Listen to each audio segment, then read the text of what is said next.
So again, road safety, sa dami-dami ng mga natutunan na natin, no? Regarding sa buwis buhay na ginagawa natin sa pang-araw-araw.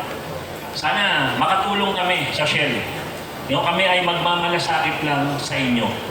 Alright? So, sige. Okay, so starting with the safety check-up, of course, no, yung sinasabi nilang blow bagets, trabaho na po namin sa Shell yan. No? Na kung saan, alam ko, interesado kayo anong ginagawa namin sa Shell na para ibahagi namin sa inyo. Okay? Pero still, kung kayo yung nagsiservice ng inyong mga motor at DIY ang ginagamit nyo, sana makatulong po sa inyo to. Yung paano namin ginagawa yung inspection. Okay? Yung malasakit namin.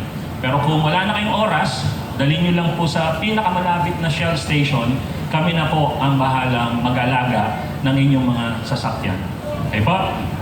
Alright, so yan po yung blow bagets na sinasabi.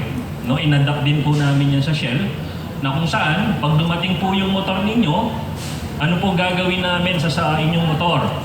Number one, yung engine. Okay? Ang ginagawa lang po namin yan, kung kayo yung customer namin, i-start lang namin yung engine ninyo. So, inaalam namin kung okay po ba yung cranking ninyo, one start, one click ba, o hard starting. Tinitingnan din namin yung minor. Kapag ang minor ninyo is pabago-bago, so mag-a-advise po kami na linisin nyo na po yung throttle body ninyo. Okay? Para wag pong pabago-bago yung takbo ng minor. Dapat ang minor steady lang po siya. Pag in-accelerate naman po ninyo at nag-response, biglang bumaba yung RPM. So, ina-advise po namin na linisin na yung inyong injector, fuel filter, o di kaya yung fuel pump. So, bakit po? Kasi baka, again, napakagaling ng inyong mga safety.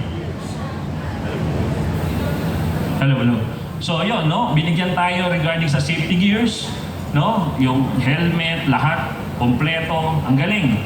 Nag-training tayo sa mga A1, no, sa mga school na kung saan tinuruan tayong maging mag-driver.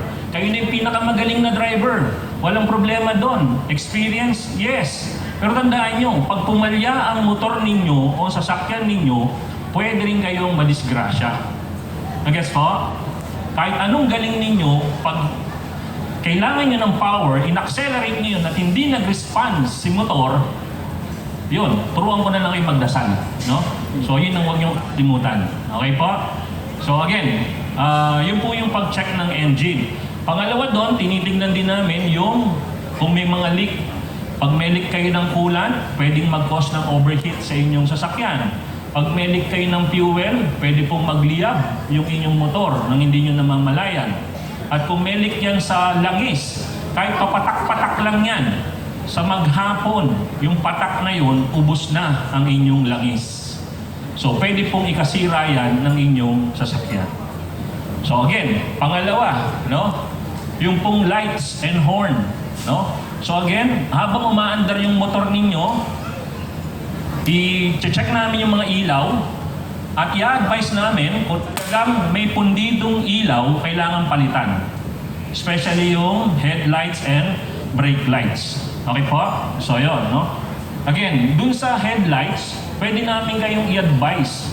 Sir, baka gusto nyo pong bumili ng wax para sa inyo. Minsan, kahit na nagdadrive tayo sa mga kotse, trucks, pero pagka malabo na, blurred na yung headlights ninyo, at umulan, lumalabo po yung nakikita ninyo.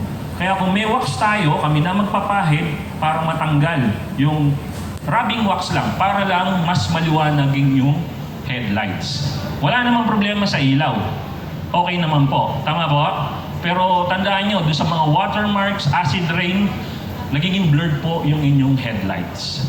Okay po? So, yun. Then, number 3 is yung battery. So, yung battery, of course, habang umaandar yun, chinek namin yung lights. Ang battery, once na i-start namin at malakas ang inyong cranking, wala pong problema sa baterya. Pero pagka yan, dipadjak na or something na hirap mag-start, tsaka po namin i-advise sa inyo na, again, kailangan pong tubigan ang inyong